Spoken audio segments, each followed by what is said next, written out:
Assalamualaikum warahmatullahi wabarakatuh. Nama saya Feria Nur Hasana, NIM 1119102. Saya akan menjelaskan ikrar wakaf dan perubahan peruntukan wakaf dalam perspektif fuqaha dan undang-undang. Definisi ikrar wakaf merupakan pernyataan dari orang yang berwakaf atau wakif kepada pengelola wakaf atau nazir tentang kehendaknya untuk mewakafkan harta yang dimilikinya guna kepentingan tertentu. Ikrar wakaf merupakan bukti nyata telah terjadinya transaksi penyalahterimaan harta wakaf yang sah menurut hukum syariat agama Islam dan secara resmi menurut ketentuan Undang-Undang Hukum Republik Indonesia.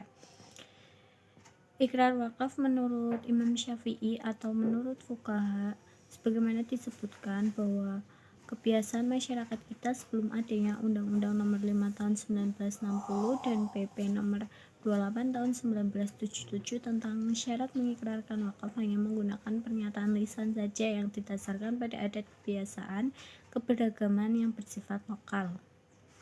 Ikrar wakaf menurut perspektif undang-undang, yaitu sigat atau pernyataan wakaf.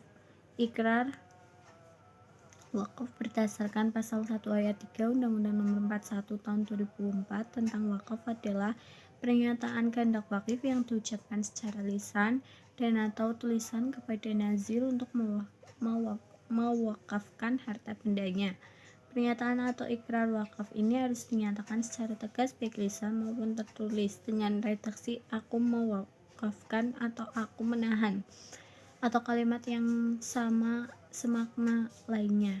Ikrar ini penting karena pernyataan ikrar membawa implikasi gugurnya hak kepemilikan wakif dan harta wakaf menjadi milik Allah atau milik umum yang dimanfaatkan untuk kepentingan umum yang menjadi tujuan wakaf. Syarat sigat wakaf, yaitu sigat harus mengandung pernyataan bahwa wakaf itu bersifat kekal. Yang kedua, sigat harus mengandung arti yang tegas dan tunai. Yang ketiga, sigat harus mengandung kepastian. Kemudian, sigat tidak boleh dibarengi dengan syarat yang membatalkan seperti mensyaratkan barang tersebut untuk keperluan maksiat. Peruntukan harta wakaf. Pada pasal 22 tentang peruntukan harta wakaf berbunyi sebagai berikut.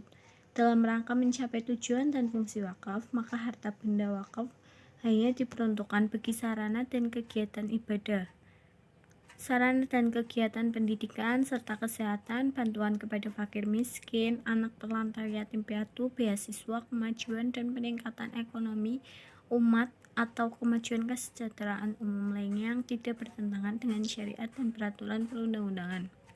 Kemudian perubahan peruntukan wakaf. Pada prinsipnya, tanah milik yang telah diwakafkan tidak dapat dilakukan perubahan terhadap peruntukan atau penggunaannya selain dari apa yang telah ditentukan dalam ikrar wakaf. Namun, perubahan peruntukan atau penggunaan tanah milik yang telah diwakafkan dapat dilakukan karena tidak sesuai lagi dengan tujuan wakaf sesuai dengan apa yang diikrarkan oleh wakif, yang kemudian kepentingan umum. Perubahan peruntukan tanah wakaf tersebut harus terlebih dahulu mendapat persetujuan dari Menteri Agama. Perlu diketahui bahwa tanah wakaf tidak dapat dijadikan jaminan hutang. Hal ini disebabkan karena sifat dan tujuan wakaf yang tidak dapat dipindahtangankan. Baik, sekian presentasi dari saya. Apabila ada kata-kata yang salah, mohon dimaafkan. Wassalamualaikum warahmatullahi wabarakatuh.